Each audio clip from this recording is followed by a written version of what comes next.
Subscribe to our channel by clicking the subscribe button. Click the bell button and enjoy the latest uploads from our channel.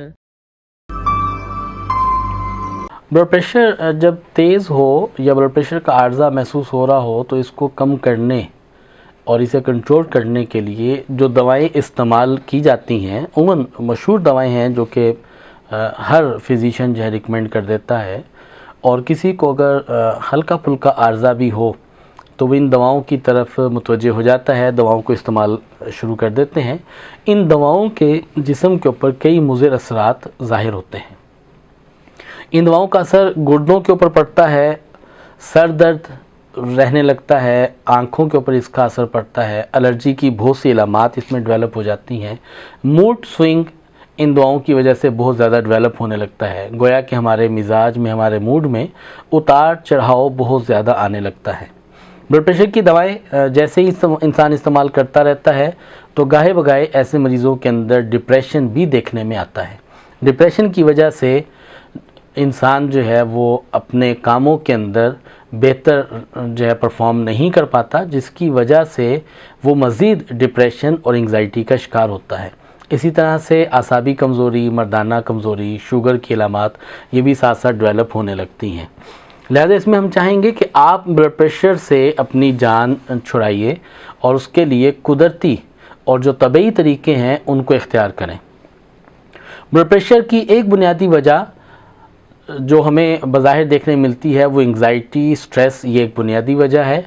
उसके अलावा जब cholesterol ज़्यादा हो जाता है तो उसकी वजह से भी ब्लड प्रेशर होने लगता है। ब्लड प्रेशर बाज़ औक़ात किडनी के फंक्शन के ख़राब होने की वजह से भी ब्लड प्रेशर हाई होने लगता है।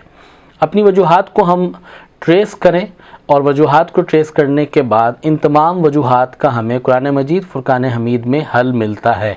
हम कुरान की तरफ मुतवज्जे हों। कुरान को अल्लाह रब्बुल इज़्ज़त ने शिफा कहा भी है और कुरान मजीद में अल्लाह रब्बुल इज़्ज़त ने शिफा रखी भी है।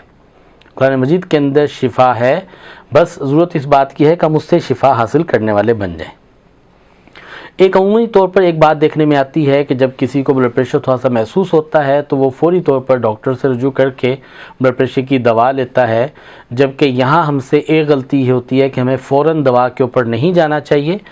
ब्लड प्रेशर को हमें बाकायदा कुछ अरसा तक मॉनिटर करना चाहिए। अगर आपका एक दफ़ा ब्लड प्रेशर हाई है तो ज़रूरी नहीं है कि आपको ब्लड प्रेशर बतौर मर्ज़ ही लाहक हो चुका हो। ये ज़रूरी नहीं है कि आप ब्लड प्रेशर के मरीज़ बन चुके हों। लिहाजा हमने बेतहाशा जगहों पे इस बात को देखा है कि जब एक ब्लड प्रेशर का मरीज़ ब्लड प्रेशर की दवाई इस्तेमाल करता है तो वो दवा मुस्तकिल इस्तेमाल करता ही रहता है, जबकि उसको चाहिए कि जब उससे फ़र्स्ट टाइम ब्लड प्रेशर का आर्जा महसूस हो तो वो अपनी ब्लड प्रेशर को कुछ अर्सा, हफ्ता, 10 दिन, 20 दिन तक लगातार मॉनिटर करे। जब वो ब्लड प्रेशर को मॉनिटर करेगा तो ब्लड प्रेशर मॉनिटर करने के बाद उस पर सूरत वाज़ेह हो जाएगी कि हो सकता है वो सिर्फ आर्जी तौर पर हो। अपने लाइफस्टाइल को अगर वो चेंज कर ले, अपनी खुराक को चेंज कर ले, अपने माहौल को चेंज कर ले, इबादत की तरफ रुझान इख्तियार करे तो वो उसका ब्लड प्रेशर कंट्रोल हो जाता है और उसे दवा की ज़रूरत नहीं पड़ती। लेकिन देखने में आता है कि इमीडिएटली दवा के ऊपर हम कन्वर्ट हो जाते हैं, शिफ्ट हो जाते हैं, और जिसकी वजह से हम उस मर्ज़ को पूरी ज़िंदगी के लिए लेने के लिए तैयार होते हैं। और हमारे पास जब पेशेंट्स आते हैं और जो पता चलता है कि वो 5 साल से ब्लड प्रेशर की दवा लगातार खाए जा रहा है और ब्लड प्रेशर दवा की वजह से कंट्रोल है और खून पतला उसका इस कदर ज़्यादा हो चुका होता है कि उसका जिस्म बहुत से दूसरे इमराज़ के अंदर मुब्तला हो जाता है, मोटापा जो है वो आना शुरू हो जाता है। जब हम उनको सिर्फ मॉनिटरिंग पे डालते हैं, उनके लाइफस्टाइल को चेंज करते हैं, उनकी खुराक को थोड़ा सा जो है खुराक में रद्दोबदल करते हैं तो पता चलता है कि बग़ैर दवा के ब्लड प्रेशर कंट्रोल हो जाता है। हाल ही में हमारे पास एक पेशेंट जो है वो पिछले 5 साल से ब्लड प्रेशर की दवा चल रही थी, उनको थायराइड का इशू इसके साथ जो है वो डेवलप हो चुका है, जबकि हमने 3 हफ्ते उसको मॉनिटर किया और जस्ट उसकी लाइफ के स्टाइल को थोड़ा सा चेंज किया, उसकी खुराक में चेंज लेकर आए और उसे नबी अलैहिस्सलाम के बतलाए हुए तरीके के मुताबिक उठने बैठने, खाने पीने के कुछ आमाल के ऊपर पाबंद किया तो उससे उसका ब्लड प्रेशर 3 हफ्ते के अंदर कंट्रोल भी हो गया और 3 हफ्ते के अंदर उसकी दवा रुक भी गई। اور دوا اس کی بند ہوگی۔ اس وقت مریض نے پچھلے ہمیں 2 ہفتے کا جو ریکارڈ دیا اس میں شاید ایک دن ایسا تھا جس دن کچھ اس کا بلڈ پریشر معمولی حد تک اوپر گیا، باقی اس کا بلڈ پریشر کنٹرول رہا۔ تو گویا کہ ایسی امراض، جن امراض کو مرض باز کا سمجھا بھی نہیں جاتا، جو ایک معمول بن چکا ہوتا ہے، لیکن لوگ زندگی بھر اس کی دوائیاں کھاتے ہیں، اس کی وجہ ہماری مذہب سے دوری ہے، ہمارا اپنی زندگی کے جو معاملات ہیں ان کو صحیح طرح سے انڈرسٹینڈ نہ کرنا ہے۔ لہٰذا اس لیے ضرورت ہے اس بات کی کہ بلڈ پریشر کے اس بڑھتے ہوئے عارضے اور بلڈ پریشر کی جو بڑھتی ہوئی دوائیاں ہیں، ان کو ہم اپنے لائف سٹائل کو چینج کرنے کے ساتھ ساتھ ان کو ہم کنٹرول کرنا شروع کریں۔ ہم سنت کے مطابق کھانا کھائیں، بیٹھ کے کھانا کھائیں، اور جب بھوک ہو اس وقت کھانا کھائیں، اور کھانا خوب چبا کر کھائیں۔ تو اس سے ہمارا کھانا یہ ہضم جلدی ہوگا، اور یہ جسم کے اندر پراپر احسن طریقے سے جزو بدن بنے گا، اور یہ خوراک جو کہ اعتدال والی ہوگی، یہ اعتدال والی خوراک ہماری بیماریوں کی طرف نہیں دھکیلے گی۔ صبح خالی پیٹ 1 گلاس گرم پانی کے ساتھ اگر 2 جوے لہسن یہ نگل لیے جائیں تو اس سے بلڈ پریشر کا عارضہ کنٹرول ہو جاتا ہے۔ لہسن کے اندر چونکہ لیسیتھین ہوتی ہے، یہ رگوں کے اندر کولیسٹرول کو، چکنائیوں کو جمنے سے روکتا ہے، لہذا لہسن کا استعمال کرنے سے ہم بلڈ پریشر کو کنٹرول کر سکتے ہیں۔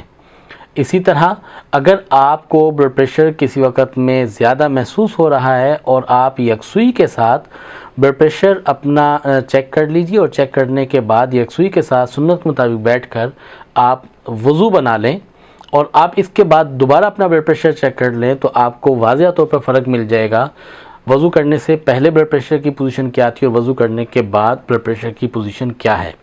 ہمارے یہاں سر کے پچھلے حصے کے اوپر یہاں سارے ہمارے احساسات، بھوک، پیاس، پانی، گرمی، سردی کے احساسات کے یہاں کچھ سوئچز موجود ہوتے ہیں۔ جب انسان سجدہ کرتا ہے لمبا، اور جب انسان مسح کرتا ہے، تو ان کے اندر ایک تحریک پیدا ہوتی ہے جس سے انسان کے جسم کی کیمسٹری میں بہت واضح حد تک چینج آتا ہے، اس سے انسان جو ہے اپنی چیزوں کو، اپنے امراض کو کنٹرول کر سکتا ہے۔ تو وضو کے ذریعے سے آپ اپنے ہائی بلڈ پریشر کو کنٹرول کر سکتے ہیں۔ اسی طرح سے اگر آپ سورہ نور 1 مرتبہ تلاوت کرتے ہیں اور دم کر کے پانی پی لیتے ہیں اور اسے کنٹینیو کرتے ہیں 21 دن تک، تو یہ آپ کے جسم کے اندر پیدا شدہ وہ چربی جو آپ کی رگوں میں اکٹھی ہو جاتی ہے، خون کو گاڑھا کر دیتی ہے اور بلڈ پریشر کا باعث بنتی ہے، اسے کنٹرول کرتی ہے۔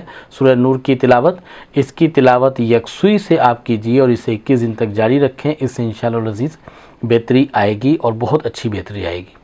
خوراک کے اعتبار سے اگر ہر کھانے سے پہلے 1 چائے کا چمچ ایپل سائڈر ونیگر، سیب کا سرکہ استعمال کر لیا جائے تو اس سے بھی انشاءاللہ العزیز بلڈ پریشر کنٹرول ہو جائے گا۔ ہر نماز کے بعد دل پہ ہاتھ رکھ کے یا حی یا قیوم 11 مرتبہ پڑھ لیا جائے تو اس سے بھی بلڈ پریشر کنٹرول ہو جاتا ہے۔ ساری بات کرنے کی غرض و غایت یہ ہے، اس وقت پوری دنیا اس طرف متوجہ ہے کہ ہم دوائیوں کی طرف کم جائیں اور اپنی غذاؤں سے اور غذاؤں کے علاوہ، دواؤں کے علاوہ اور طریقہ علاج سے ہم اپنے آپ کو صحت مند رکھیں، دواؤں کی طرف ہم فوراً متوجہ نہ ہوں۔ اسلام جو ہمیں تعلیمات دیتا ہے، اسلام کی تعلیمات کے مطابق جب کسی مسلمان پہ کوئی پریشانی، کوئی تکلیف، کوئی بیماری آ جائے تو کہا ہی جاتا ہے کہ وہ فوراً صدقہ اختیار کرے، صدقہ کی طرف رجوع کرے، دعا اختیار کرے، اللہ کی طرف متوجہ ہو جائے۔ قرآن مجید میں ہے وَاسْتَعِینُوا بِالصَّبْرِ وَالصَّلَاةِ، اور تم مدد حاصل کرو صبر کے ذریعے اور نماز کے ذریعے۔ گویا کہ جب انسان صبر کو اختیار کرے گا اور نماز کو اختیار کرے گا تو اللہ کی مدد اس کے ساتھ ہو جائے گی۔